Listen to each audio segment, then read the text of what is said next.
Hello, everyone. This is Jason Miles with the Wichita Thunder and Pure Performance. We're so excited to announce the 530 Weight Loss Challenge with Pure. What is that, you ask? Well, it's pretty simple. Over a 30-day period, you follow a meal plan, take 5 of our most powerful supplements, and help transform your body for the new year. The company is also handing out over $5,000 in cash prizes and product credit. Go to thepureperformance.com to learn more or enter your information, and we can get in touch with you. We'd love to help you take the Pure Performance pathway to success.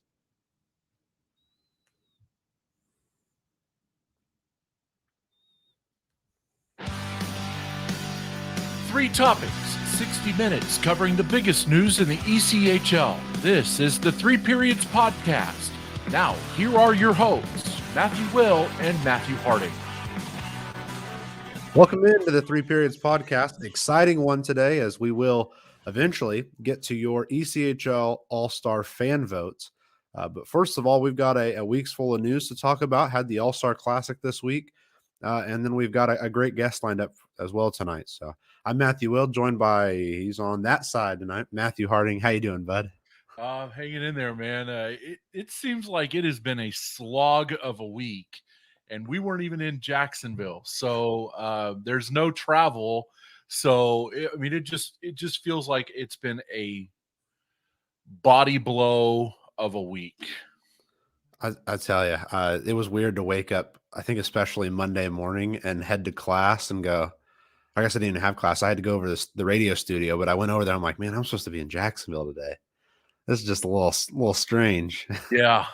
I hung out around the house because there wasn't anything else to do. And as it turned out, I was in a little bit of a quarantine. So had to hang out around the house. And I was sitting here thinking, man, we should be at the All-Star lunch. We should be doing this. I should be getting ready to go. Nope, not doing any of that. Instead, I'm doing laundry and making dinner for the wife, and I'm in quarantine for one more day. So, yay. All on your days off.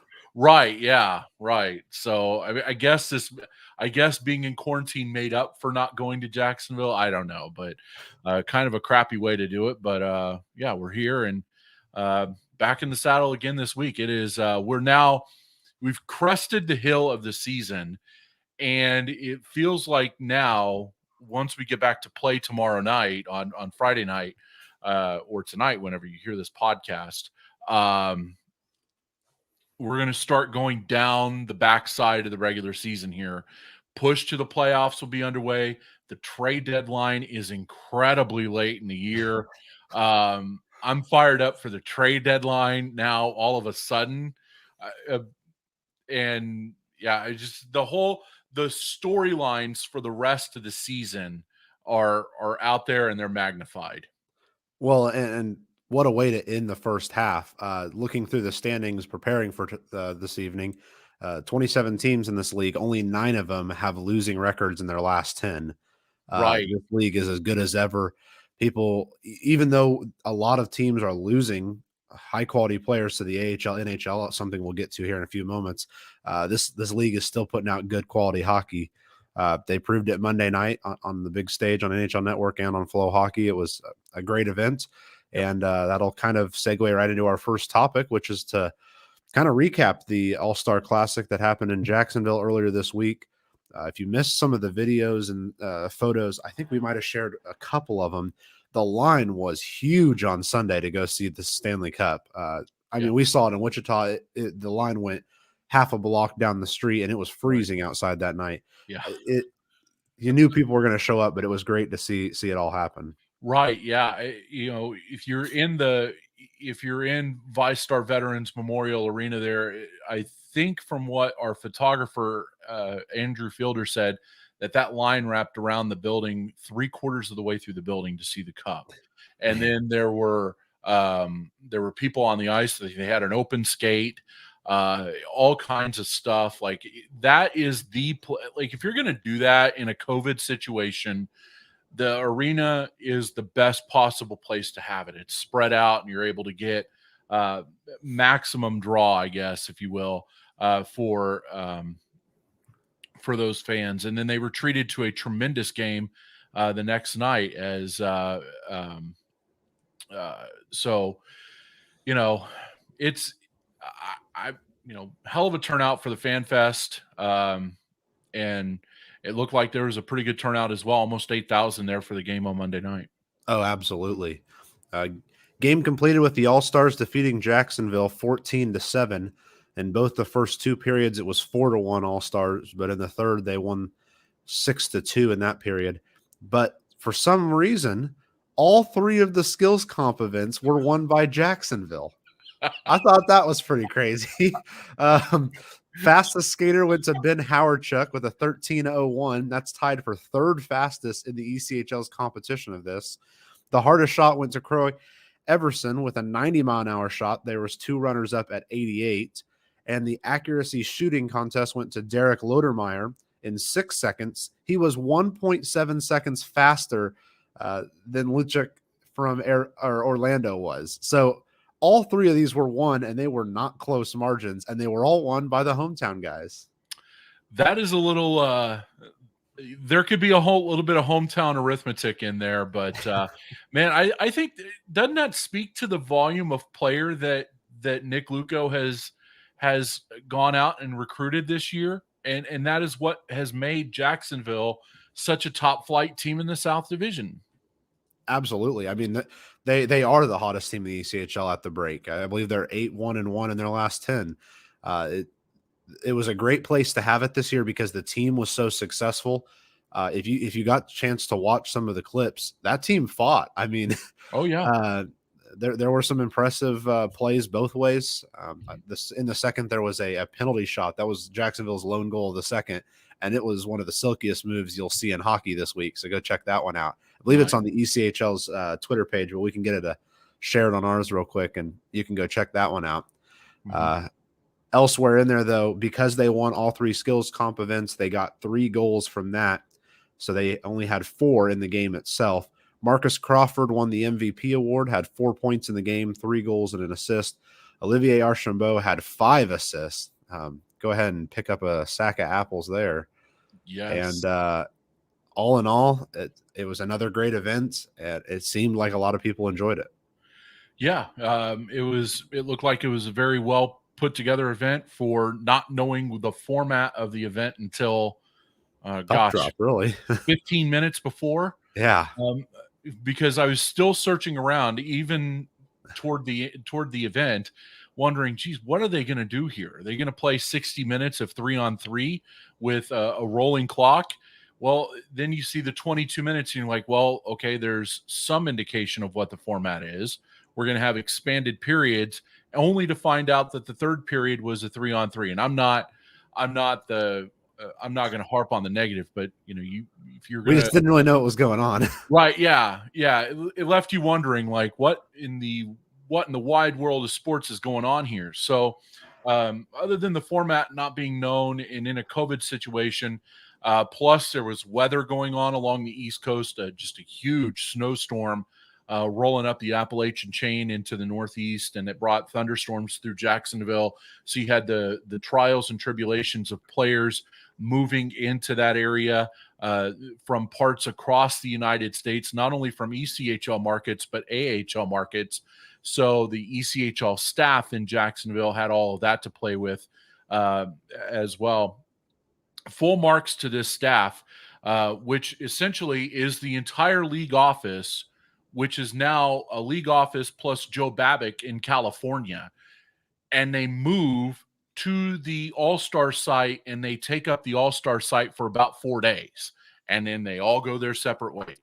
Babick goes back to California, and the rest of the league office moves back up to Shrewsbury, New Jersey. So, but while they're there, very similar to how we go into a market and set up for our coverage. When you're there, you're working all the time, feet on the pavement. You're always doing something. No wasted energy. And that group this year particularly had to bust hump to get all those players in with all of that.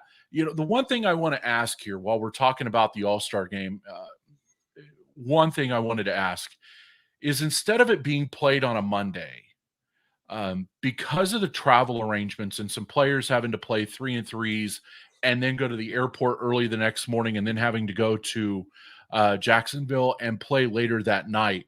Should this event be held on a Tuesday? I mean, it would have been helpful to have something else. It didn't help that there was a full slate of NHL games going on as well on Monday night. So it makes it tough for them to get the visibility as well. I believe the AHL had a few games as well, but especially the NHL had a full slate on Monday night. It's helpful that the game was on NHL Network, so it had that visibility. Right. But these players could probably use the extra day, and I think it would have fit into the schedule of the NHL better as well to be played on a Tuesday, because that's usually a lighter night for them. Well, yeah, and then don't forget that the ECHL played 3 games that afternoon as well. So 3 Monday matinees. At least that's the deck was cleared to give the All-Star game the room it needed, because when we went to Indy the first year, I believe it was in 2017, Indy was playing, they were having the All-Star game at the same time that 3 other games were going on in the league on Martin Luther King Jr. afternoon, which blows my mind. So I'm glad that the league kind of course corrected and figured out that you need to have the deck cleared to have your premier in-season product be able to be shown on the ice and have the maximum set of eyeballs on that. I would like to see it done on a Tuesday, simply because if you have a big storm going up the East Coast, like we had this time, you're more inclined to have travel delays and things like that. And it gives these players just an extra day to breathe. You know, they're going from spot to spot to spot to spot, and it gets hectic for them. So, I mean, it would be nice if they just said, okay, we're going to play this game on a Tuesday. We extend the All-Star break into Friday. Everybody checks out on Wednesday. You at least get a day or 2 off there, and then you're back playing Friday night. I would like to see that happen in the future. I don't know if it will, because of the window with the NHL network and the potential for having games on a Tuesday night on the network and losing that. I don't know. I don't know where we're going to go with that, but I feel like for the players' interest and for the best possible show that you could put on, I guess you have to have that game on a Tuesday. Well, I think that they moved in the right direction, making sure that there were only 3 other games going on and at least scheduling them at a different time. Yeah. But I think that should be a priority as well, is try to make sure that that's the sole interest that day. Yeah. Like every eyeball that comes to the ECHL that day needs to be focused on the All-Star game. That's the way it is in the American Hockey League. That's the way it is in the National Hockey League. This schedule goes for enough days, and there are enough off days built in that you could build in 1 extra day. You can extend that season 1 more day to get every eyeball possible on your product. Yeah, I think that's a great place to work off of. I think it should be something they should aim for. I guess we'll see what happens in the coming years.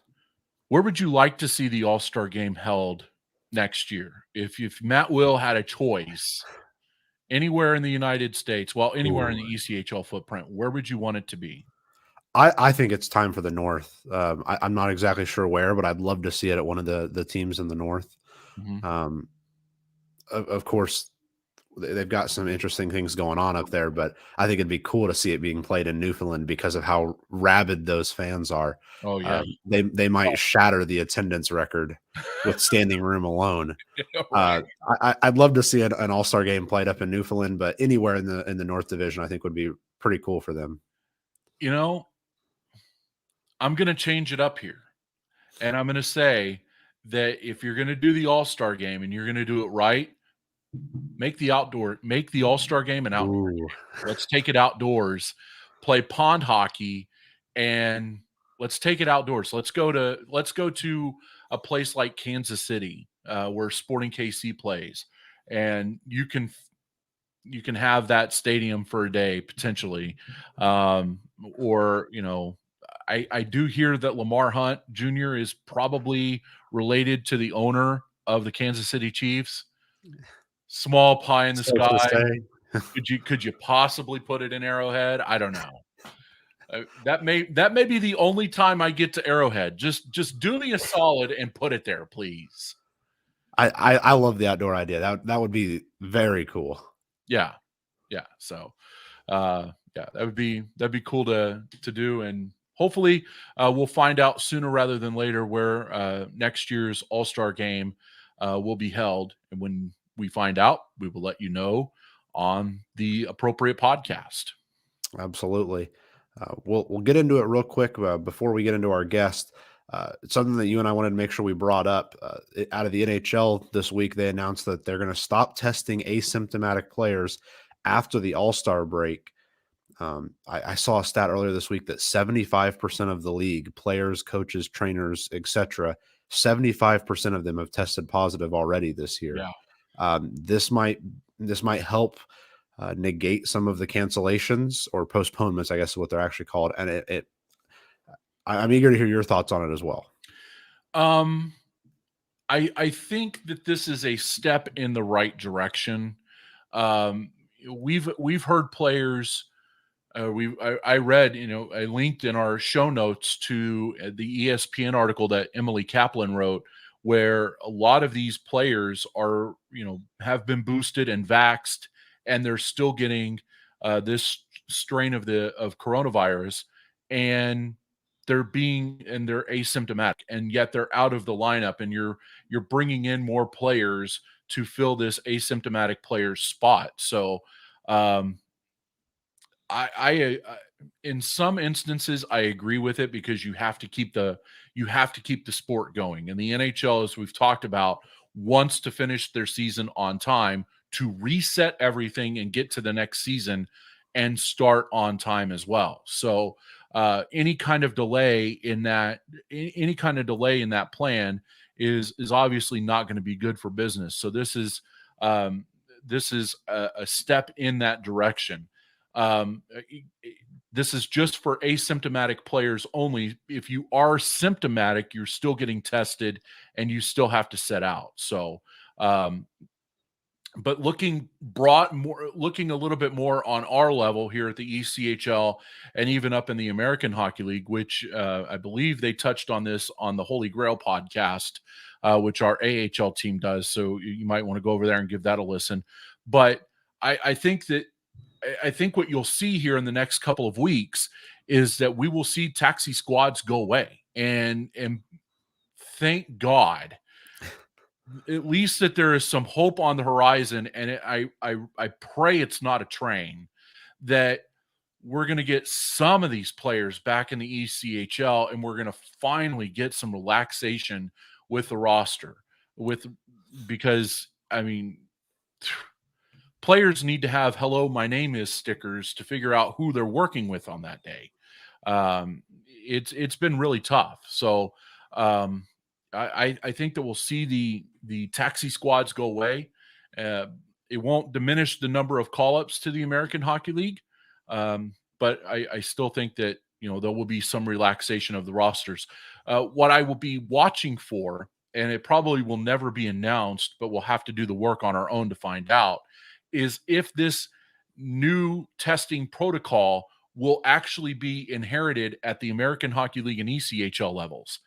If it is being inherited at the National Hockey League level, as it is being reported, then one would think that would slide down to the American and ECHL. We'll have to find out.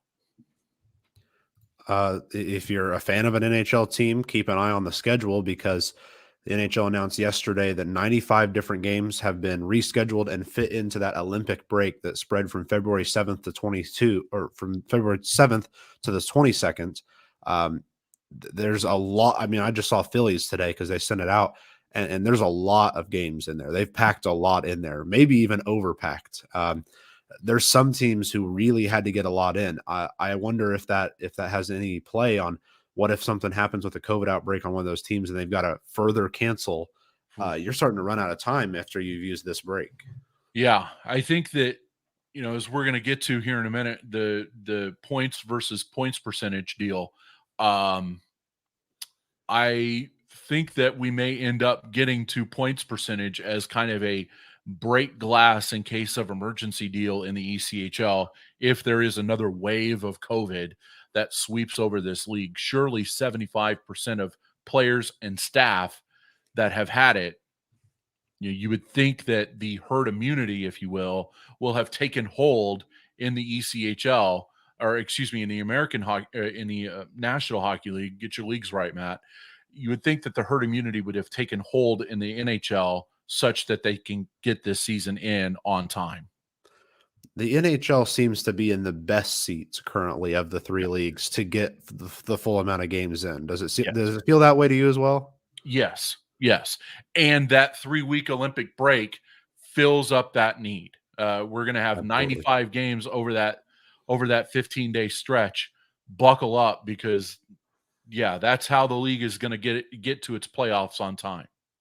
Well, we were asked by Andrew on Twitter, how much should we take points percentage into consideration over points? He used Allen as an example. I think you and I are both fully in agreement that the points percentage is going to have to likely take effect towards the end of this year. I mean, Newfoundland has finally been knocked off the top of the North, and that's just because they've played 6 less games than Reading. Yeah, and they will play, I believe, for the first time in over a month this weekend. So it's like a new training camp for them. So Newfoundland's going to get back at it this weekend with their West Coast swing, if you will, coming through the Mountain Division. But they're going to have to make up those games. They are walking the tightest of tight wires, because if they have any kind of COVID issues or travel restrictions at all, they are not going to get those 50 games in over the course of the next 87 days from Friday to the end of the season. So it goes without saying that I think that the North is going to have to be settled by points percentage. The South, the rest of the league probably will be decided by points, because the COVID outbreaks on each of those teams and in those divisions have not been as bad as they have been up in the North. You've not had to postpone as many games. So points will, I think, hold the day there. Allen will make those games up. The league did release a slew of rescheduled games the other day, and the Americans will make up those games, but they are not in nearly the hole that Newfoundland is. So the season ends the second week of April. When we get to maybe the beginning of March, what's your magic number for games missed to start saying, okay, this division might need to be looking at points percentage?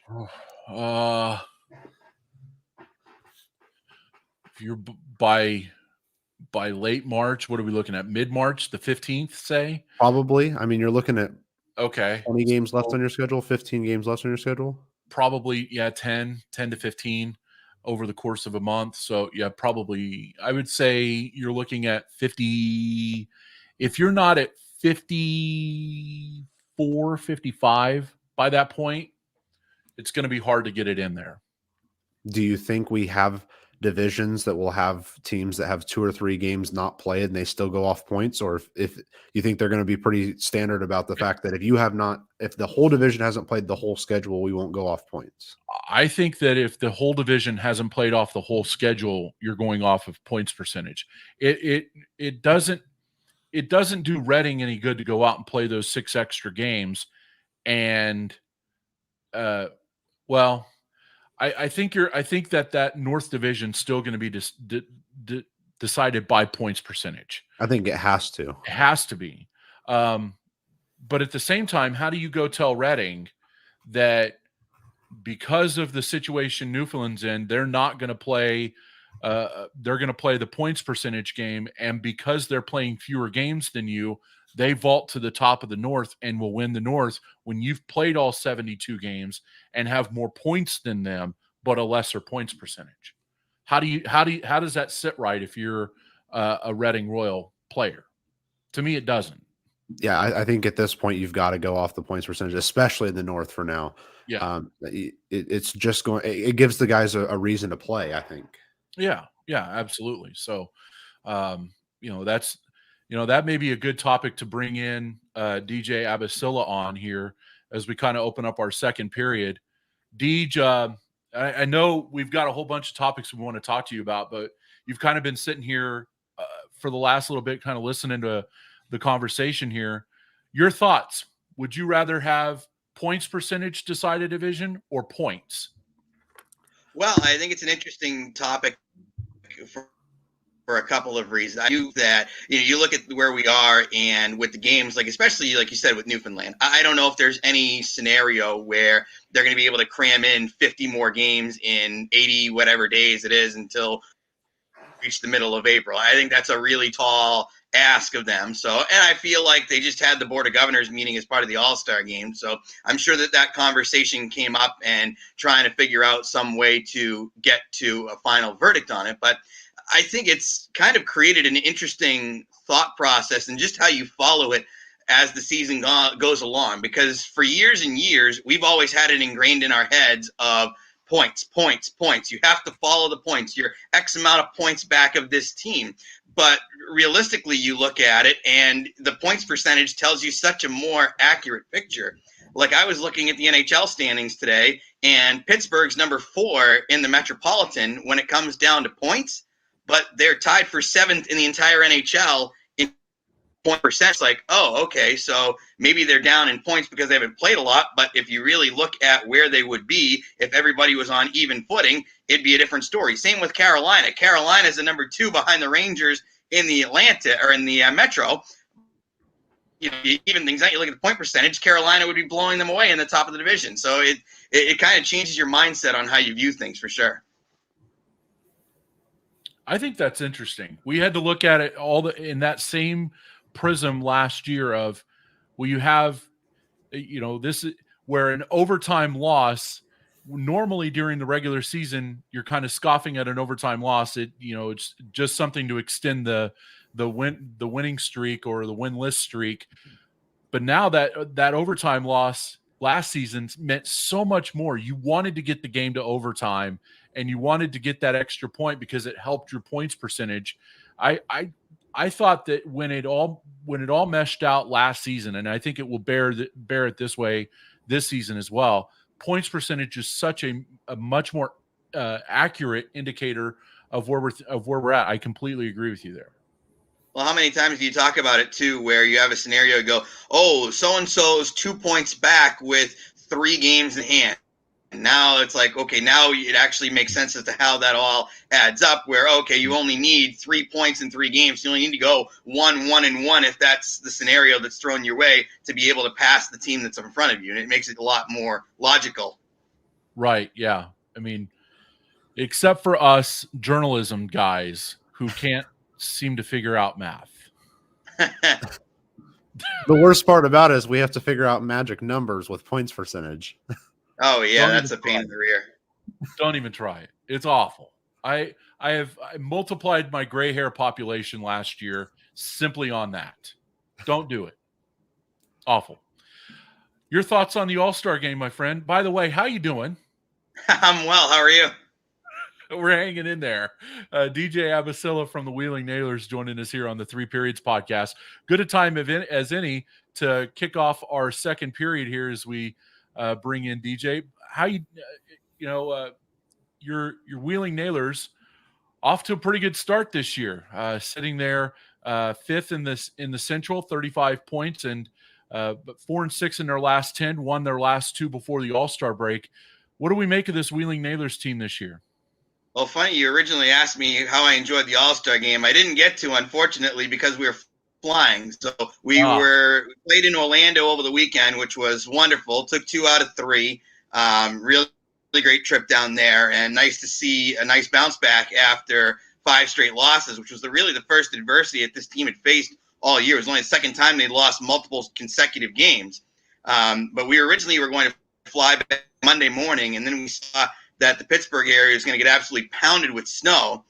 They were getting the flights back, but we were like, you got to get the bus to take us back to Wheeling from the airport. So we're like, let's go a little bit later in the day with the flight. So we actually were flying as the All-Star went along. And although the Monday Night Football telecast was on our Delta monitors, the ECHL All-Star game. They haven't figured out how to get NHL Network on Delta yet. So unfortunately, I didn't get a chance to see that live. So, and I haven't had a chance to watch it back on Flow Hockey yet. And it bums me out because, as you know, Alex Reed's one of my best friends. And I know that he and Arlie Johnson and Jesse Lieben absolutely crushed their performance in calling the game. So a bit of a bummer there, but it's been a really wild season. And I hate saying this because I feel like I say every year, where, oh, this is bizarre. Oh, this is strange. I've never seen anything like this before. But this year, I feel like we've just had more. I feel like I've edited my roster more this year than a fantasy hockey player has. Like, it's just been every day where I'm going in and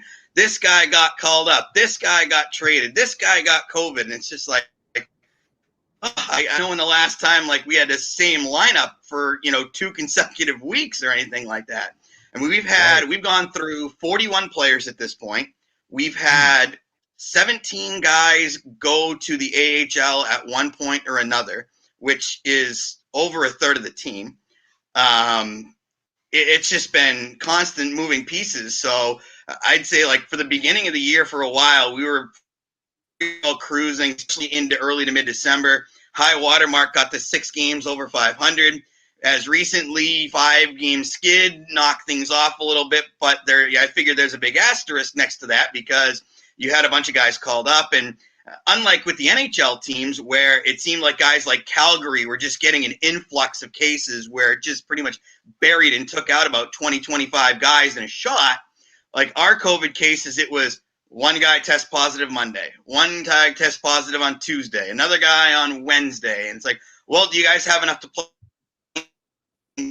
We're going at a time. So, you kind of had to battle through and figure out, okay, this guy can come back Sunday. This guy can come back Tuesday, and just constantly juggling what that picture looked like. And I feel like this is a team that when all the pieces are together, and I think the guys know this too, like they've talked about what the layout of this team looks like. When they are at full strength, it's a pretty solid looking roster that can do a lot of damage. And it has in quite a few games this year. Before the skid, they were tied for first in the league in goals per game. So that just tells you the offensive side of things. And I think the defense and goaltending has reflected that recently as well. Yeah, and you talked about the adversity. I go back to that game that you and I ended up finishing back Halloween Eve, where we had the 94-minute ice delay. Wheeling was down 4-rip in the middle of the first and starts chipping away at it and ultimately wins the game 6-5, I believe, in regulation. And when I told you when we put the mics down, I think I even told you this on the air, that Wheeling Nailers team that night was going to be a team that was going to be heard from in the Central Division and had all of the pieces there to be something really special this year. Is that the night that you kind of figured that the light turned on for you about this hockey club, or was it earlier? Yeah. Oh, absolutely. It was that night for sure. Like at the beginning of the year, you're trying to kind of feel out the pieces that you have in place with your team. And Fort Wayne on the opening night, we actually had to rush a goaltender in who was not even on the team that morning. And then both of our goalies end up getting sick on the same trip. Not COVID, believe it or not. I mean, that sickness, you can still get a cold these days, surprisingly enough.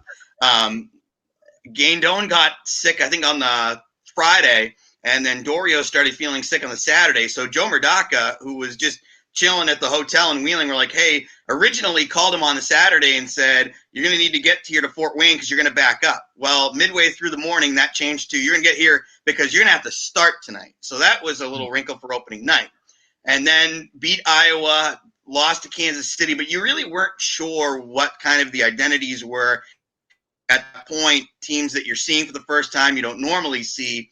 But then that Wichita game happened, and like we were shut out the night before in Kansas City. We didn't have much going on in the first period, and you're like, uh-oh, are we going to be struggling here for a little bit? And then all of a sudden, boom, here comes the offense, and you're like, okay, that's more of what we were hoping we were going to see this year, and the goals started to go in. And it's definitely one of those games that you look back on kind of creating the identity of the team. And I feel like this is a team, too, which is very different from the last 2 years, especially where they've struggled. The last 2 years, the team has been dreadful on the road. And this year's team has been the complete opposite. And it kind of reminds me a little bit of the finals team in 15-16, where they actually play better on the road than at home. But I will characterize that and say that I think the schedule has almost favored that in a way, just because of we've been able to kind of bulk the trips together, where we haven't had to drive as much, like a 5 hours to Indy on the day of a game and have to fight off the bus legs. Like, you look at our series this year, we won 2 out of 3 on that opening road trip. We swept Iowa in Thanksgiving, where we got to go in after our game Wednesday night, have the Thursday to get ready, and then play Friday, Saturday. We went out and we swept Nick in 3, where we went out there on the Tuesday, got a chance to get ready, then play the 3. Orlando went down there a day before, won 2 out of 3 down there. So it's like we're getting a chance to get in there, get comfortable, and be able to really have a strong plan of attack. And I think that's definitely helped in creating a lot of the success for the players, is the fact that the coaching staff and the front office has put them in good situations to try and get the best results out of them. Best team you've seen this year? That's such a hard question, because it constantly evolves, day by day, week by week. When we played them, now, mind you, both teams have gone through a bazooka load of changes, and they're probably going to be playing their 9th different goaltender this weekend. Fort Wayne was the best team at the time that we saw them. And funny, if you ask Shane Albarani, the voice of the Comets at that time, he would have flipped the tables as well and said that Wheeling was the best team that they had seen. And this was all, I think, prior to Thanksgiving was the last time that we actually saw the Comets, and we finally see them again in early February. Not that we missed them after playing them 24 times in the 2021 calendar year. That's not a joke. Legit, no. 24 times from February to November of 2021. Just absurd the amount of times that we played those guys. But they had the goaltending with Harvey and Patera. There's always a very unusual and in-your-face team. They're going to play hard. They're going to be very responsible defensively. They're going to block a ton of shots, and they're just going to grind you down, especially with the forwards, where they have a lot of skill guys, but they also have guys that are going to go to the net. They're going to use their speed. Matthew Bowdens, who was their captain at the beginning of the year, is a perfect example of that. Just a hard-nosed player who's going to gain his opportunity. So I really liked Fort Wayne at the start of the year. Since then, I mean, you look at our head-to-head record with Cincinnati, and you want to say them, but I'm still, iffy towards that, because we've played them with a goalie who's played one game all year. We played them one game when we had 14 skaters and a guy got kicked out, so we finished that game with 13 skaters. So I almost am like, well, that's not fair. I want to see Cincinnati when we have our full team and can go at them with the roster that we want to put on the table. So nothing against them. I don't want to, create bulletin board material and say, oh, Wheeling's guy doesn't think Cincinnati's good. No, they're good. Trust me, Yushi Hirano has shredded us this year. So, they're very solid too. But Fort Wayne was the original impression. I'm looking forward to seeing Kalamazoo more in the next few weeks, because we only saw them once thus far this season. Getting a better look at Toledo. Like, that's pretty wild that next week's only our 3rd game of against Toledo, who doesn't even come to us at all until March. So kind of bizarre how we've just had Fort Wayne, Cincy, Indy just jam down our throats in the first half. And, we're just starting to knock on the door of, okay, what did Toledo and Kalamazoo look like? Now we get to actually see that firsthand. Matt, you got to play games in Iowa, and I want to know your opinion on what the hockey scene looks like there for the Heartlander fans. Couple different thoughts on that. One, they're still working on drawing people there. And I think that's one of the biggest, there's a couple different challenges there. Number one, trying to break in a new team during a pandemic. Not the easiest scenario in the world, because there's a lot more that you can do in a normal year in terms of getting out on the really just hammering home. Additionally, since literally right smack dab in the middle of University of Iowa Hawkeye football season. So that's a little bit of a challenge in itself. That being said, my gosh, what a setup there. I'm a huge fan of what they have going on. And for a visiting team, like, talk about comfortable. I mean, my goodness, the hotel is connected to the arena. So, unless you want to go grab a bite to eat, which I always do, you're not going outside. You're just literally opening a door, going through their little basketball, volleyball court area, and boom, you're in the arena. The press box view is perfect. Like, you're as close as you possibly could be, which is awesome. I love the little railing that you can hang over too as you're watching the game. The area where that all is great.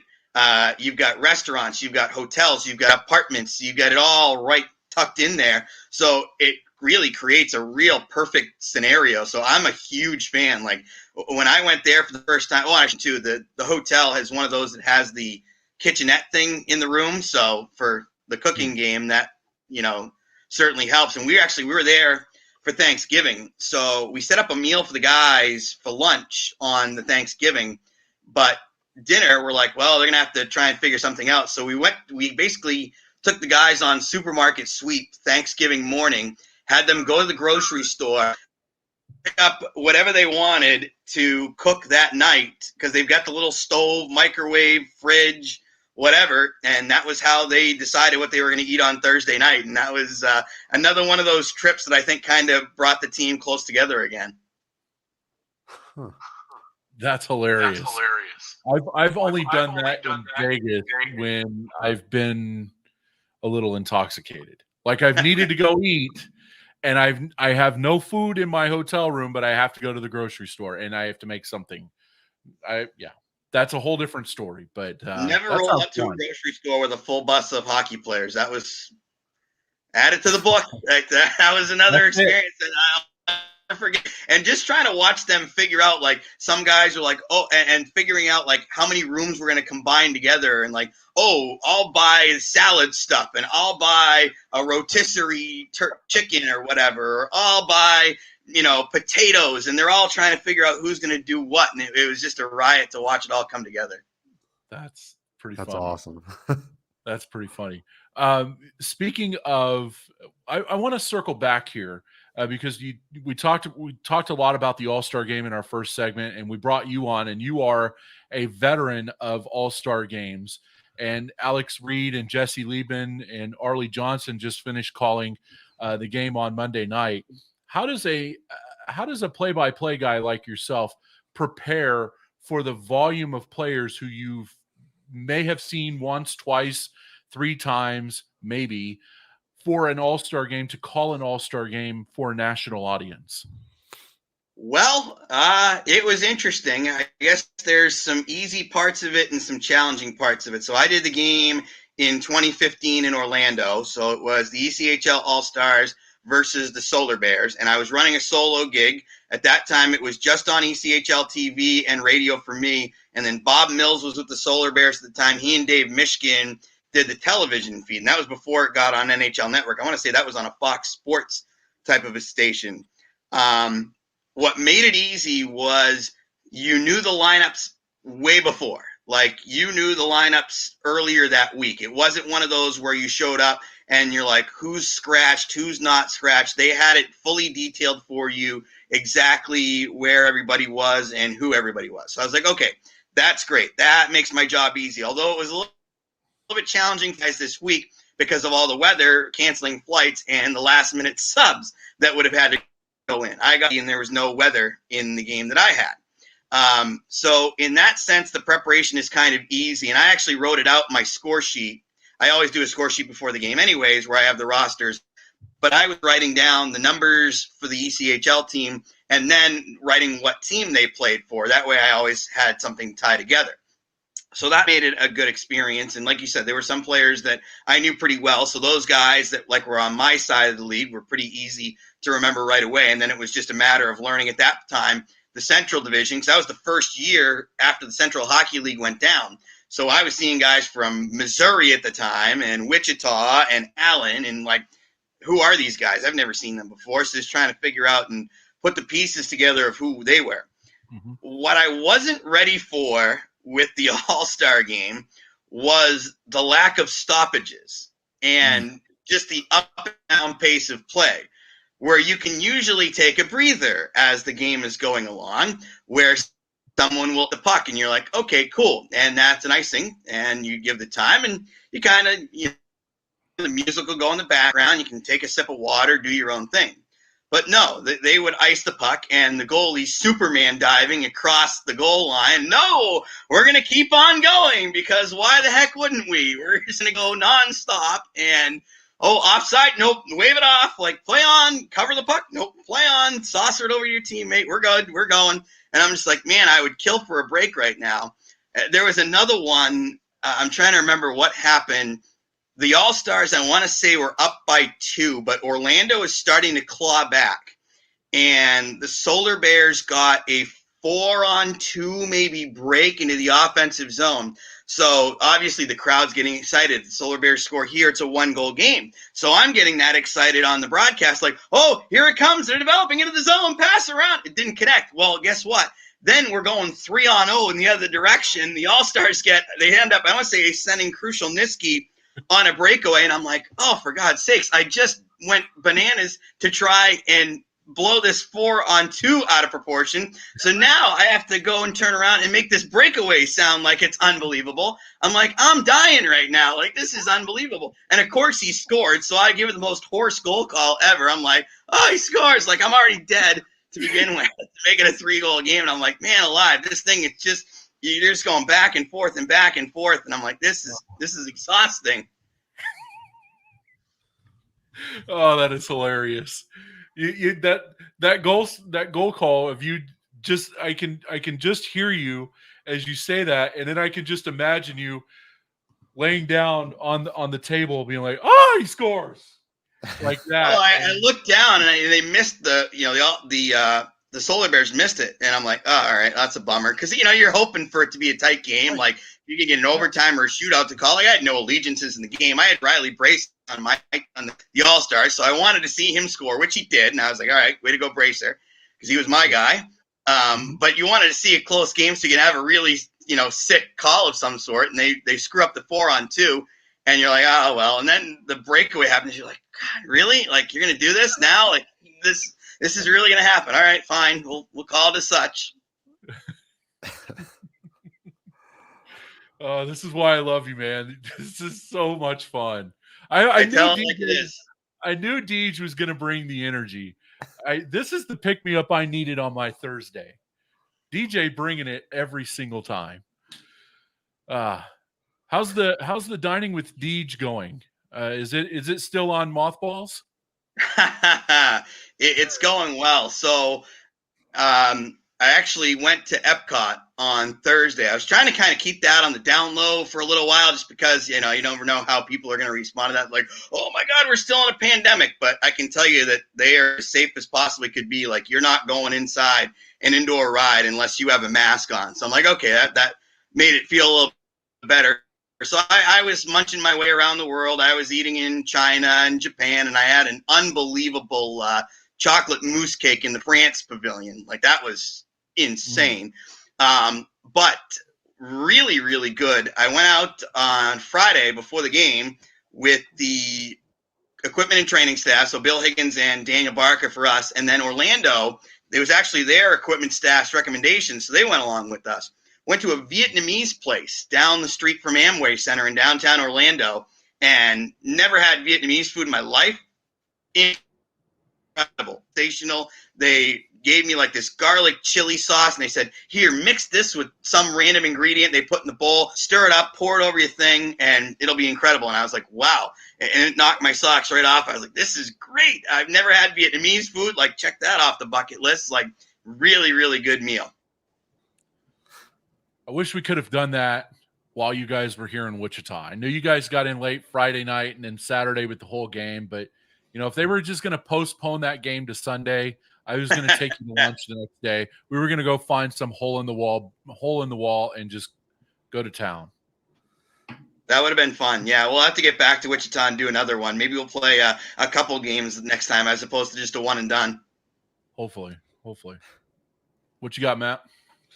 Well, I'm intrigued to hear some of your thoughts on the way last year wins, because we've heard from a lot of different people on the pod, whether they played last year or not. You guys played, but we're kind of stuck in this Western Conference that had a couple powerhouses up top and then a couple of struggling teams near the bottom. I just want to know how the 2020 season went for you guys. That's a hard question to answer for a lot of different reasons. At the beginning of the year, the thought was we're all grateful to play. And I think at the end of the day, I'm glad that we did, because I think it gave us the opportunity, especially as a team that now this season is celebrating 30 seasons. And we're the only team in the ECHL that's gone 30 consecutive years. So you would have hated to have seen something like the pandemic throw a wrinkle into that equation. Like I think that's definitely a key part of it. I think playing was also great because it, unfortunately, the whole situation, Mark French leaves mid-season, but it gave Derek Army that trial run as the head coach to get his feet wet. And to experiment with, when he took over, let's be realistic. We're always optimistic. You could be 30 points out of a playoff spot and you still think, you know what? We can still go 16-0 and chase down those teams and we can still get in. Like there's still that. But in the reality, in the real world, no, we didn't have a chance to make the playoffs at that point in April. Like it was going to take a monstrous climb up the standings. So basically Derek got to have a trial run in a low pressure situation, which was great. And Derek's such an incredible person for Wheeling. Like he embraces this city like no coach I've seen in my 11 years here. Like the people love him. He loves the people. He's so incredible about making sure that the guys are a presence in the community. They play a style of hockey that Wheeling people love. And, oh, by the way, we're having success this year. So you have all the great feel-good parts of that. But now, thanks to him learning on the fly last year, able to put a good team on the ice this year. And I think that has really helped things.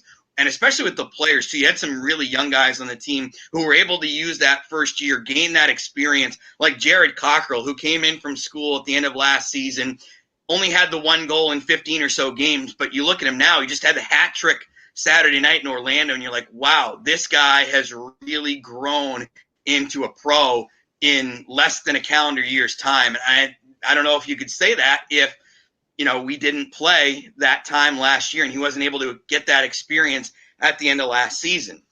Now, was it challenging? Heck yeah, it was. At the beginning of the year, we got Indy jammed down our throats. In February, we got the eventual champion Fort Wayne Comets jammed down our throats. So we were playing the best of the best almost all year round. Like I would have loved to have had some more games against some of the teams from the traditional Mountain and the traditional South, because I feel like not that, maybe it would have made a difference on a few games of wins and losses, but, we wouldn't have had to have gone and, lost 10 out of 12 at Allen County War Memorial Coliseum. Like that got old real quick. And I think last year too, we were so like, there were a lot of teams at the beginning that had a lot of continuity from the year before. And even though we had some really good players like Pellick and Sylvester and Joe Lee, like it took those guys a while to get that chemistry going. And we'd only won 2 of our first 10 games. And you put yourself that far behind the 8 ball, like that takes a lot to try and recover from. You can't clinch the playoffs in the first 10, but boy, can you make yourselves one heck of a mountain to try and climb out of. And that's pretty much what we had there. It was definitely challenging, I feel like, with some of the different protocols that you had to follow. I know that the guys probably felt like caged animals at a time. And granted, they did it for a reason. Like they wanted to keep everybody safe. They didn't want to run into a scenario where they're going to have to postpone a slew of games constantly because the teams got infected by COVID. At that point, it was pre-vaccine, so you really didn't know a lot of solutions. So that was a challenging battle to fight through. For me personally, I didn't get to go on the road, and you guys know how much traveling is one of my absolute favorite parts of it. Not only because I get a chance to see all the various cities, but because you get to be around the guys. You get to really to know what they're thinking, how they interact with each other, and you get to really feel like you were part of that. And that crushed me for the first 4 months having to do those games remotely. Like I was still happy to be calling the games, but there was still a piece of me inside that was like, oh, this isn't the way I I want to do this. Like, I get back out there. Come on. Like, I got to be on the road and be with the guys. So, that's been one of the things that you never take anything for granted. And that's probably made this year even sweeter. Not only the fact that I have an unbelievable relationship with Derek Army, who he and I have known each other since he was, 13. And, even before that, I saw him as a rugrat running around Cumberland County Civic Center in Portland, Maine, as we both ended up going to the same high school. I graduated the year before his freshman year. So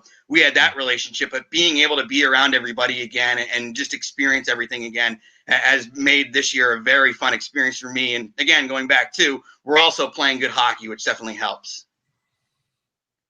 What was it like on opening night to have fans in the building, have a brand new season ahead of you, and have the high hopes there on opening night?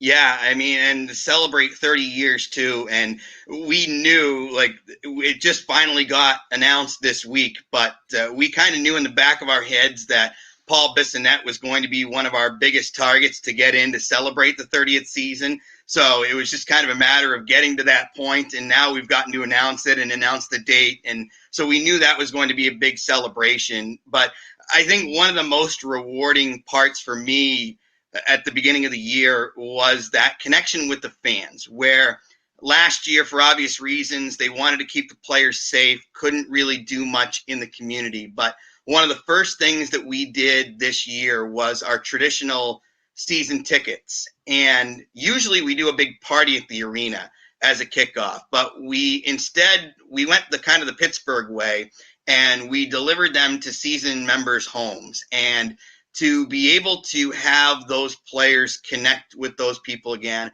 to hear the stories, especially from the people, like, it's so neat to see all the different walks of life that people have come from and what made them a fan. And there are some that maybe it was the 2016 run of the finals that got them hooked, or maybe it was midway through the team's existence that they got on board, or maybe they've been here since day one in 1992. And to be able to have them show you all of their different memorabilia and tell you all the stories about who some of their favorite players were, what some of their favorite moments were, and for the players to have that light bulb click at the beginning, especially last year, because I think there were players last year and they got a little bit of a taste at the end when things started to open back up, and we had such a great performance in the last game of the regular season, and they got to hear the crowd, granted not the full 5,000, but they got to hear the crowd at what was at that time, full blast. And then to be able to hear just how passionate these people are, how much they truly care about this team, how much the community gets behind this organization, it really clicked to them like, oh, wow, yeah, okay, what they say is true. This really is a special place to play, and I want to try and make some of those memories myself and give these people something to remember forever.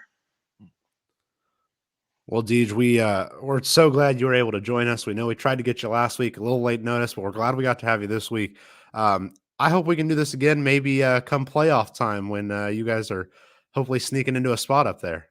Oh, we better be dancing this year. That's priority number one. And Derek Army has that circled. Like, we haven't gotten to the dance since that finals run in 2016. And I'll tell you this, the fans are hungry for it. Our front office is hungry for it. The owners are hungry for it. And you better believe, like, the fans, the players, like, we want to return playoff hockey to Wheeling because it's a spectacle. It's a show. Like, that was a year I will never forget. Just scanning that arena before a sellout crowd, Game 4, seeing the support of the crowd in the town was, I mean, it gives you chills. It was so special to be part of that. And I love to do something like that again.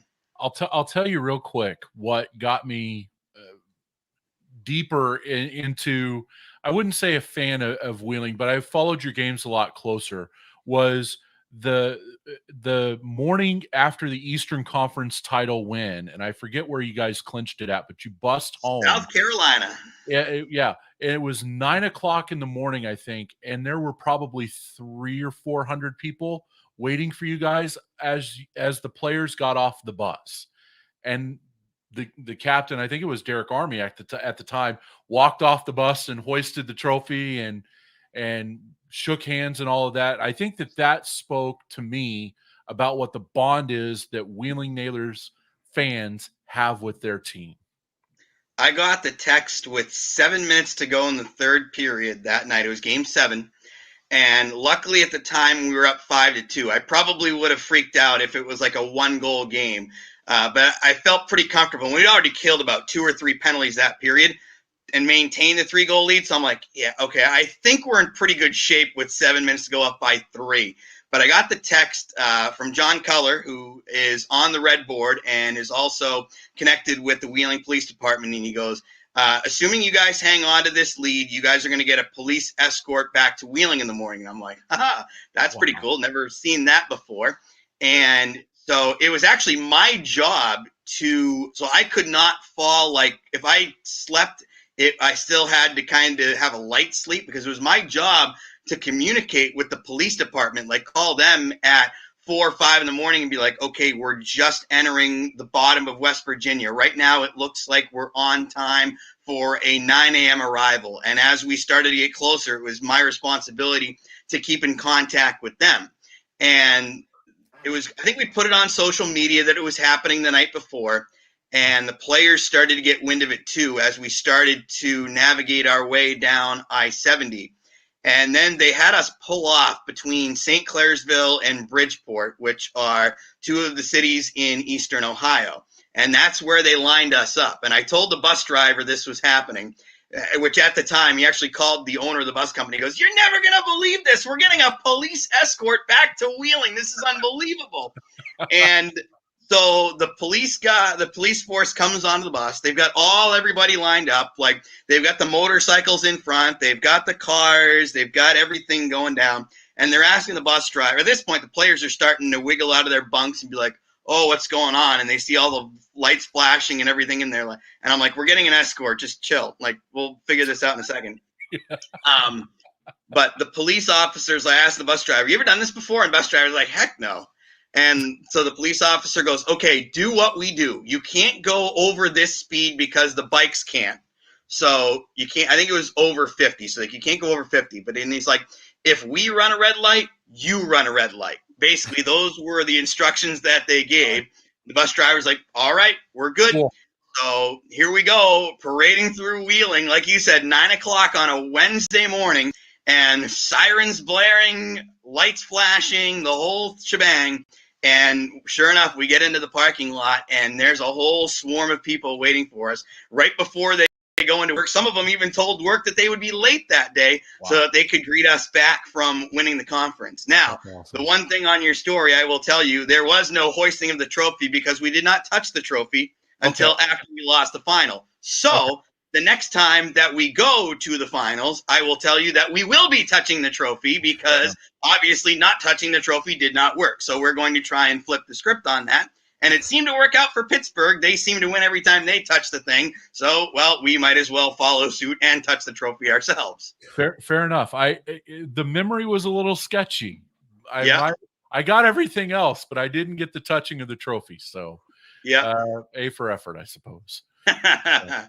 Man, this has been so much fun. Thanks very much for doing this, man. All the best to you guys as you stay home this weekend. You guys have a couple of games this weekend. Good luck to you guys as you head down the stretch. And as Matt said, let's do this when you guys get into the playoffs.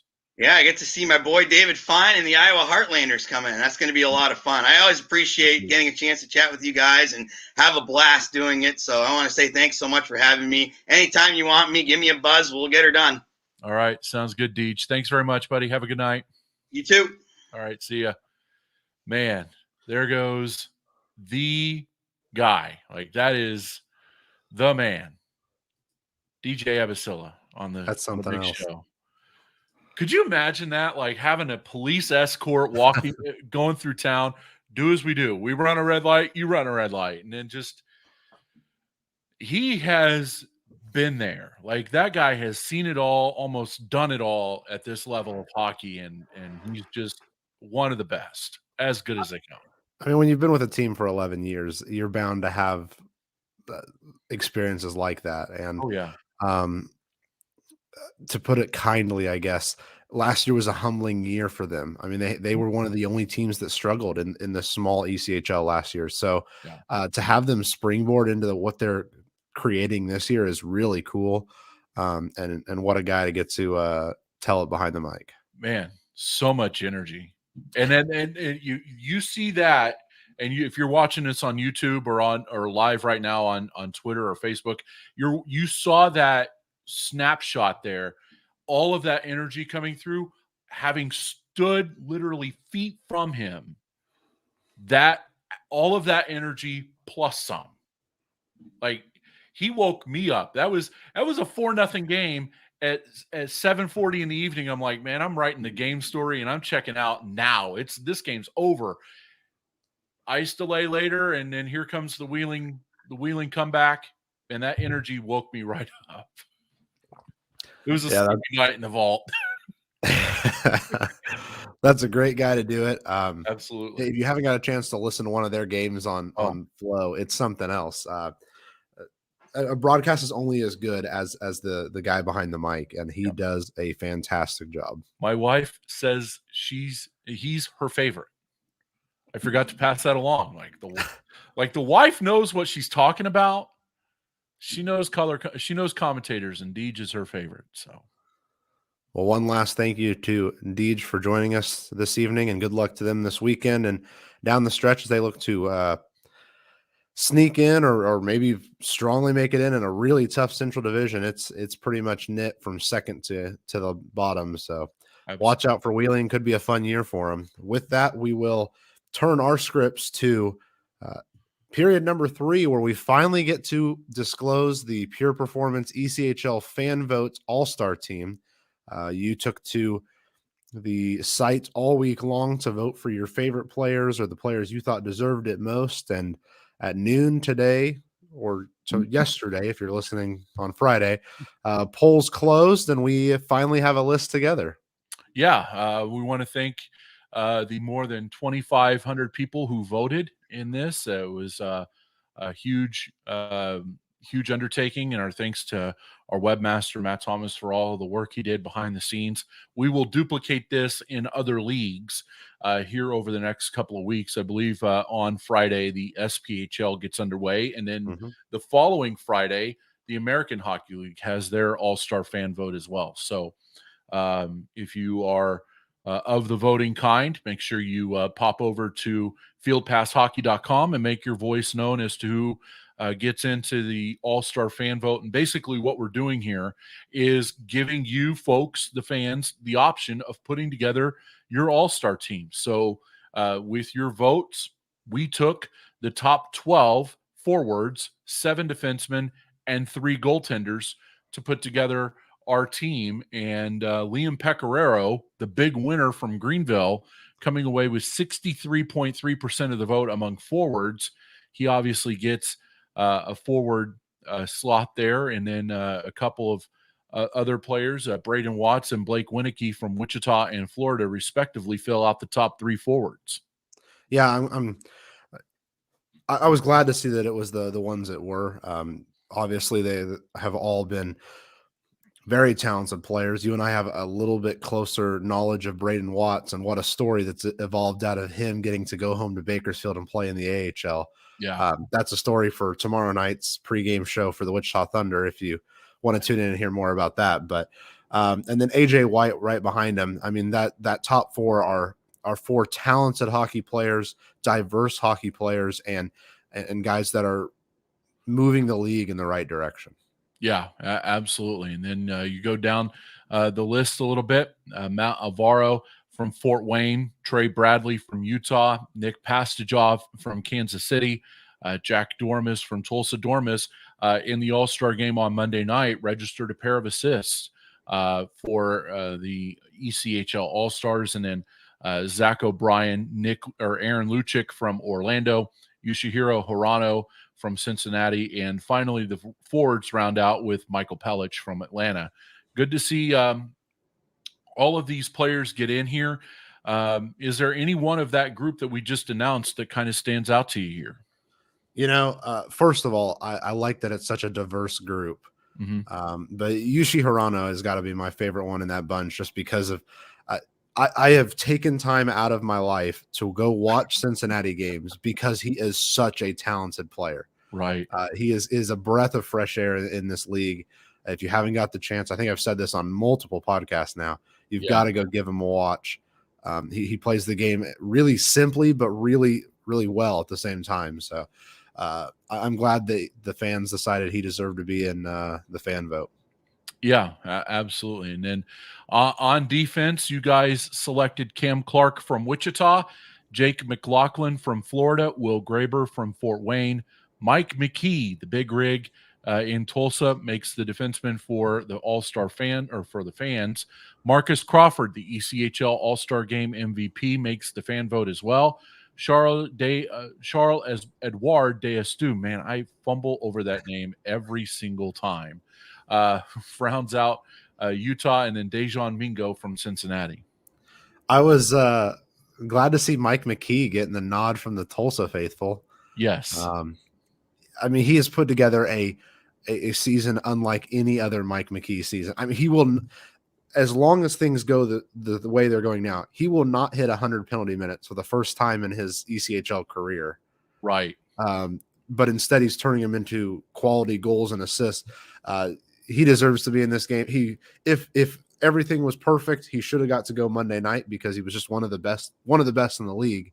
Unfortunately, it's one from every team, and you know how that all works. But I was glad to see him on that list. And then, of course, it's cool to see that Marcus Crawford gets the nod from the fans as well, and then has such a successful Monday night. Yeah, absolutely. And as we've talked about, Marcus Crawford is kind of that defenseman that you love on your team. You hate him on the other side. Absolutely. He plays the game with an edge, and then can jam it down your throat as well. So good to have him on the team, and congratulations to him for being the All-Star Game MVP. And then in net, Parker Gahagan from Florida, Evan Beitenheist from Wichita, and Tyler Parks from Atlanta would be your goaltenders on the ECHL All-Star fan vote. So anything stand out to you there with the netminders? You give me those 3 netminders, and I might go 82-0 in a season. Probably. That is a rock solid goaltending group. You would never score on them. You'd need the forwards that are listed right up above them if you wanted to. Right. Yeah, these are a great 3 recipients. So I'm glad that those were the 3 that got chose. Yeah, absolutely. So again, thank you to the more than 2,500 votes that were cast for this, and thanks to our friends at Pure Performance for their support of the ECHL All-Star Fan Vote. A reminder that we will get the SPHL side of the house started on Friday, and that will go until the middle part of next week. And then the American Hockey League takes over, and that goes from Friday to Tuesday of the following week. So we are in the middle of poll season here at fieldpasshockey.com as part of our All-Star coverage. Unfortunately, we're not able to get to the All-Star sites this year. This is the best way that we could do it and involve you at the same time. And so we're grateful to all of the people who have put in the hard work behind the scenes to make it happen. I am going to put you on the spot a little here. Yeah. Now that the poll is over, we know how the results turned out. If you had to select a forward, defenseman, and goaltender from throughout the league, who would have been your picks?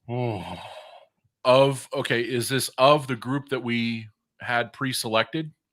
Yeah, of the ones that the fans could have voted on fieldpasshockey.com. Okay. Hold, please. Let me find that for you. I have to go back and look and see who all was selected. I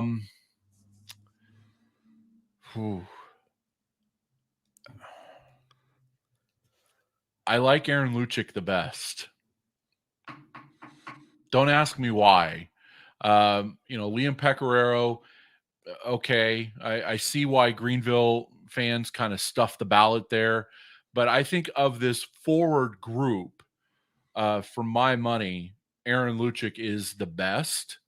But Nick Pastujov in Kansas City, having watched him play a ton here in Wichita, Nick Pastujov is a close second. So give me Aaron Lucic there for forwards. For defensemen, I agree with you. I like Mike McKee from Tulsa. Just a has evolved his game into being a solid puck distributor and a playmaker on that blue line. He can play physical when you need him to. So give me Mike McKee from Tulsa. And there has to be a little bit of hometown bias in this as well. So I will take Evan Beitenheis for Wichita. What about you? Yeah, see, Nick Pastajov was my pick for Kansas City. If I was going to be voting every day, he would have been my forward pick. Yeah, it helps that I've got to see him a couple more times than some of the other players on this list. But Sure.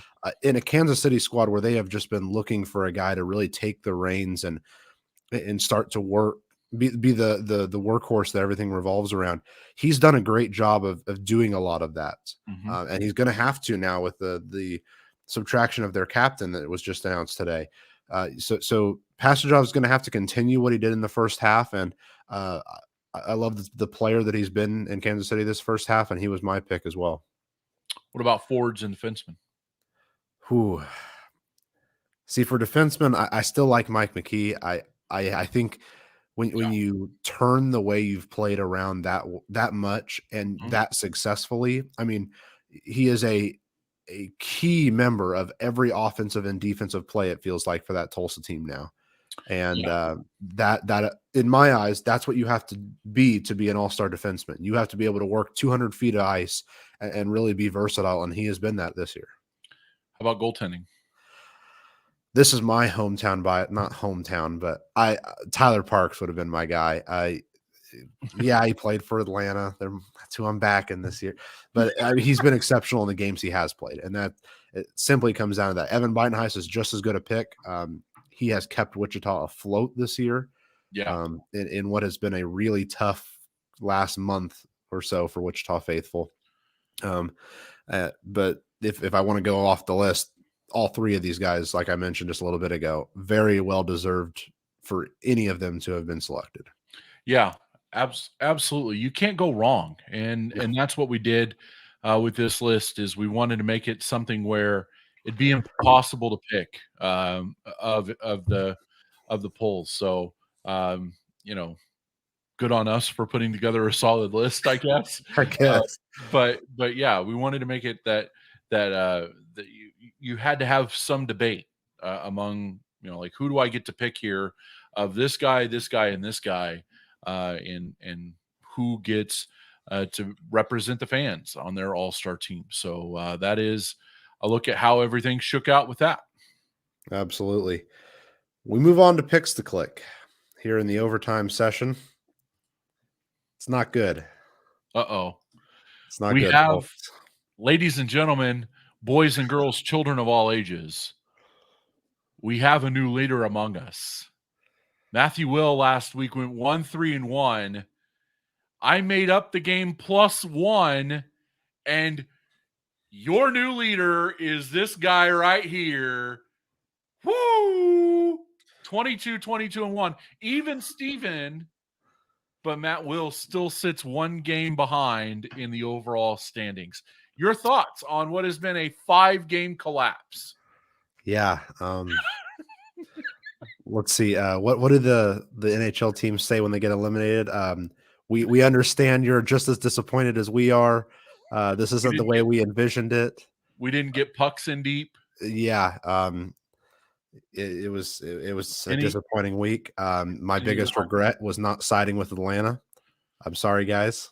And that'll burn you. That'll burn you. It's hard to say no to the hottest team in the ECHL, though, and that was my mistake. I'm sorry, Atlanta. That's on me. I paid the price, obviously, but we're still playing 500 hockey, and at the end of the day, I'm happy with that. 500 gets you places. It does. For some coaches, it keeps you a job. For others, it's good enough to move you along. So that is our picks to click, a review of our picks to click, review and summation of from last week. Let's get into the games that we have on the board for this week as we work overtime here on the 3 Periods podcast. Our first one, we have to go up to Maine for on Friday night, the Orlando Solar Bears and your Maine Mariners. Who you got in this one? I've got Maine 6-4-0-0 in their last 10. And I think the Mountain Division wow. It's been a long pod, folks. The North Division has set up Maine to have success elsewhere. They've had to beat some good teams up there. So I like their chances against Orlando on Friday night. The Orlando Solar Bears are going to be without Aaron Lucic again. He's back up in the American Hockey League. So for this contest, I will take the Maine Mariners. They get Pascal LeBerge back in the fold, as well as Justin Brazeau, who continues, who is picked back up with 20 points. I really like the team's offensive depth that they have. Nick Germain was traded earlier today, was acquired from the Fort Wayne Comets, so he'll add a little bit of scoring punch when he gets in there a little bit later on in the weekend. This is going to be a fun team to watch heading down the stretch, and if they get some goaltending, look out. It could be fun season up there in the down east of Maine. But for this contest on Friday night, give me the Maine Mariners. Well, I can't make one up there. But also on Friday night, we have what should be one of the most enjoyable games on Friday, featuring the two teams fighting for that currently last playoff spot in the Central Division, Kalamazoo and Deej's own Wheeling Nailers. Who you got? Whew. Patrick Watling and Nick Hutchison returned to the fold after being called up on call-ups to Wilkes-Barre Scranton. I really like where this Wheeling Nailers team is at. I think that it was important for this team, and I think it's important for any team really, to build up a little momentum as you head into the All-Star break. And like I said, I really like where Wheeling sits here. So I will go with Nail City. I like that pick.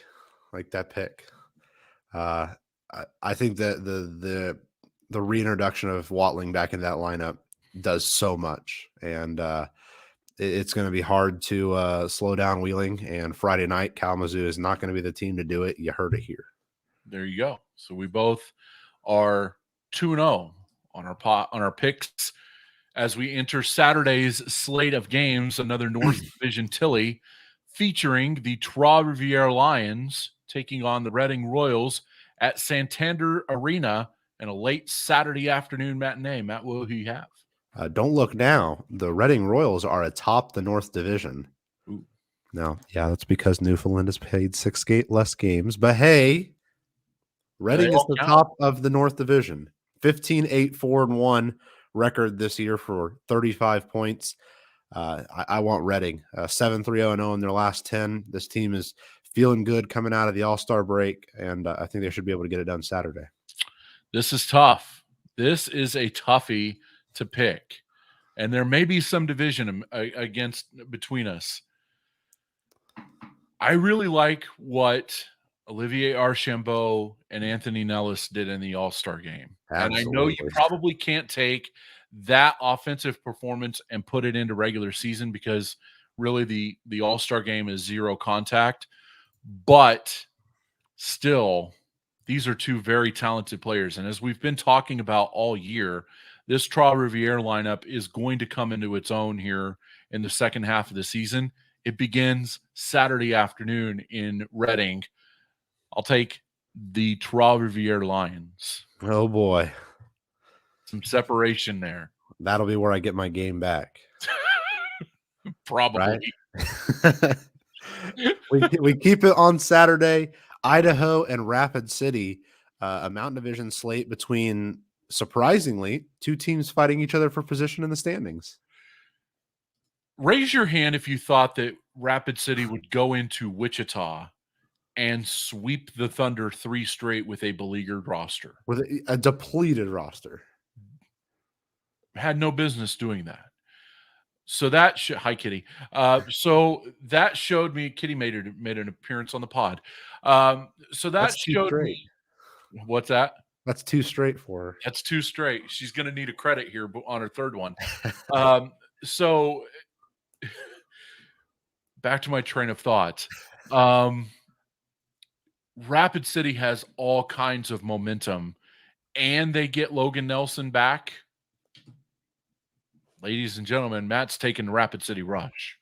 Man, I'll be real with you. I was hoping that you were going to sling back over to Idaho. So that one's a little disappointing for me because I wanted to be the big bold guy who took Rapid City. I think for Utah to win as many of the games as they did in that 6-game set against Idaho, it put a really good foothold for Utah atop the division. And I think it hit Idaho just enough that they're struggling to find themselves, and Rapid City is hitting it on all cylinders, regardless of who's in their lineup. They look like last year's Wichita Thunder next man up sort of mentality they're playing with. I want Rapid City in this game, and I want them big time. I'm really excited to see where Rapid City can continue the momentum that's going on right now. Wow. That is surprising. I would have thought you went with Idaho.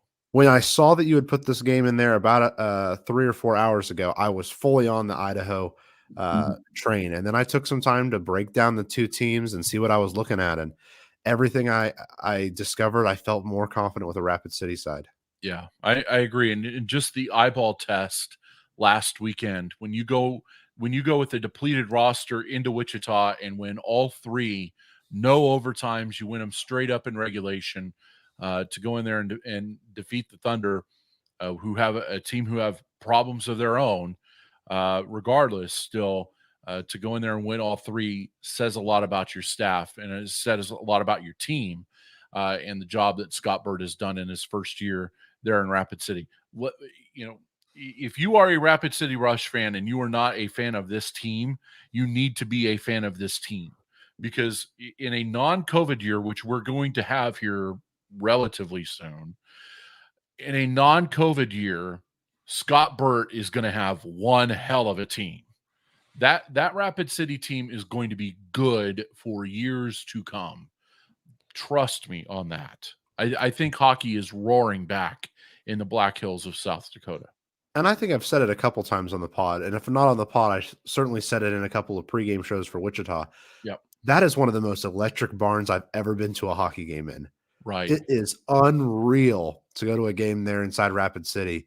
The whole building's made of concrete. So when those fans start to stomp during some of those power plays, the building feels like it's shaking. And I think there are more fans with cowbells in both hands than there are fans with either one or none. So it is just deafening inside there. 3 of the most exciting games I've watched in my hockey coverage career have been inside that building. Man, if you're, I like what you say. That's the best way to put it. If you're not a Rapid City fan now, you got to get in there. Get on board, because that bandwagon is filling up fast. And then the final game of the weekend for us is Newfoundland at Tulsa on Sunday afternoon, as we finally see the Newfoundland Growlers resume their schedule after what feels like a month of Sundays off. They're going to be playing Tulsa at the BOK Center Sunday afternoon. Who you got? If I was setting like parlay style bets on this one, I'd feel confident taking a Tulsa first period, but I don't feel confident in Newfoundland not hitting their stride before the end of 60 minutes.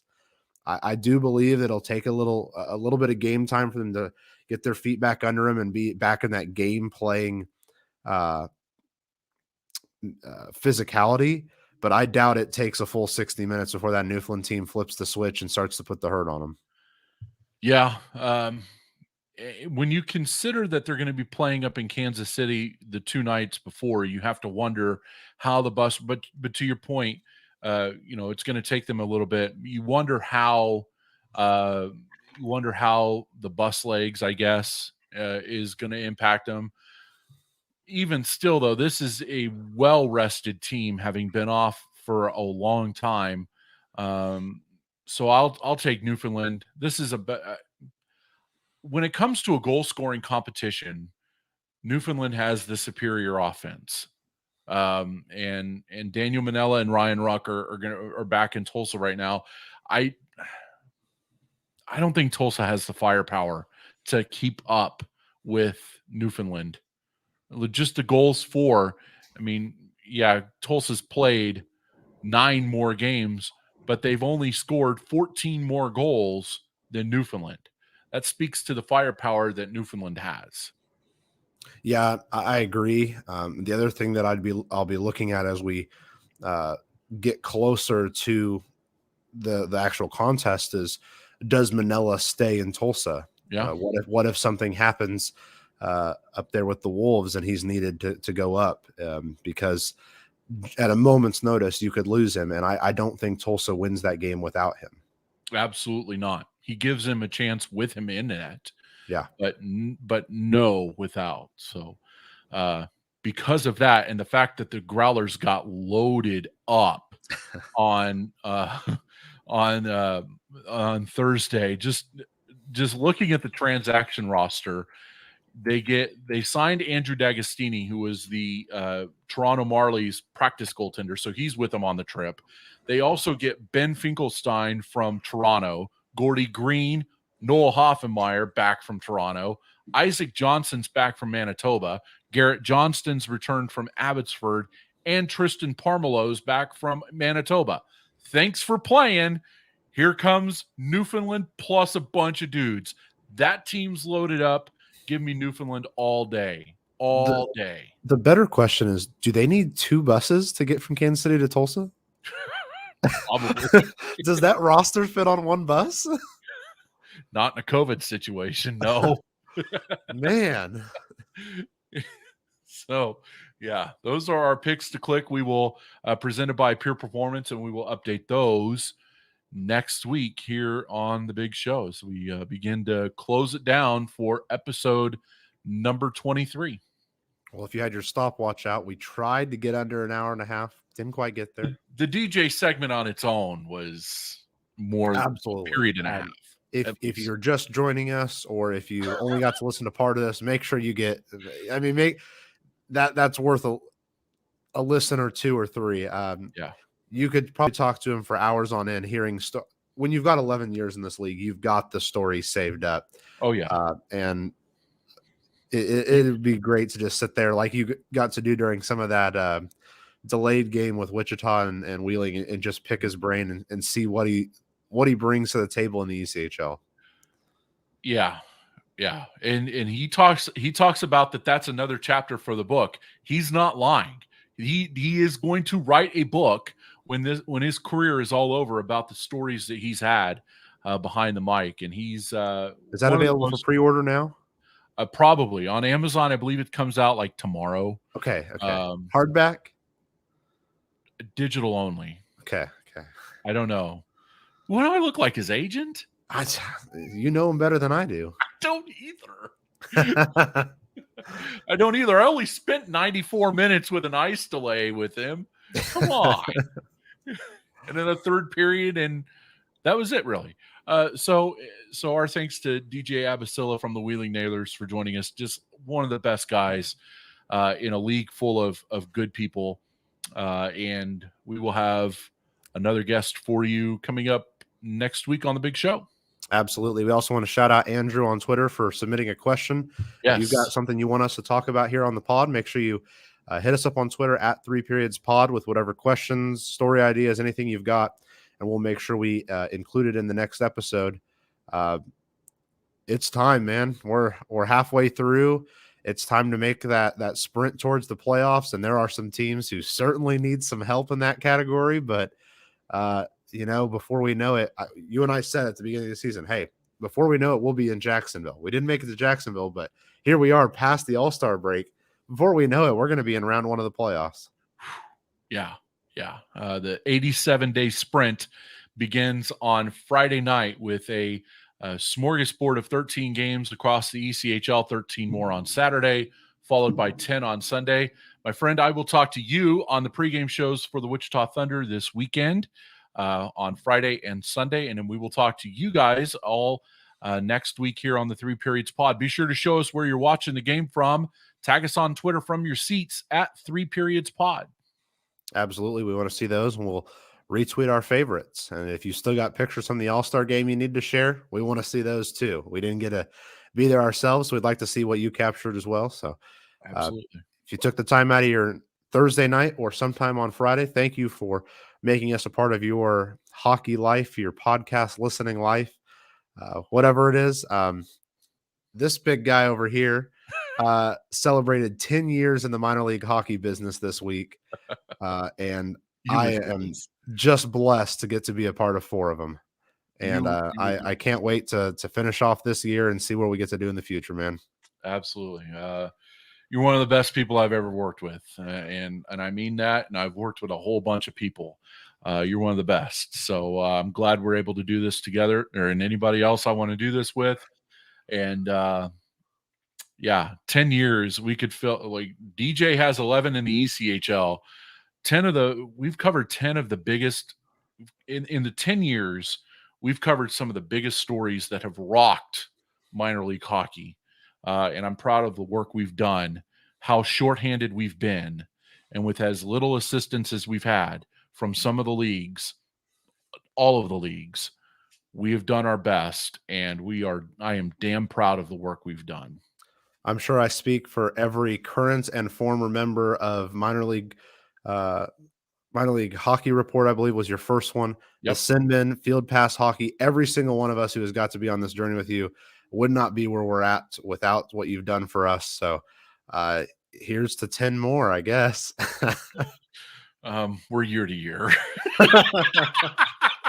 You're on the Mike Smith contract. Right. Yeah. Year to year with still no salary.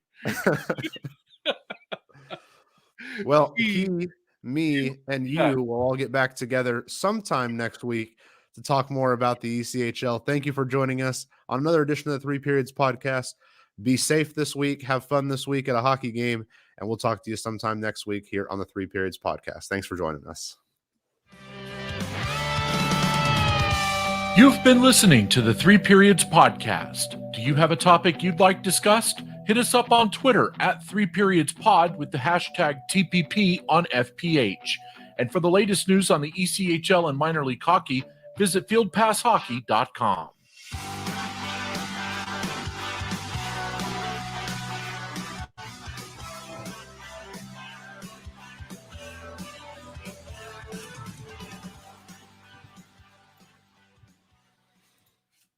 They're going home. That might have been the best Chewy impersonation I've ever heard. That was impressive because mine is terrible. Let's hear it.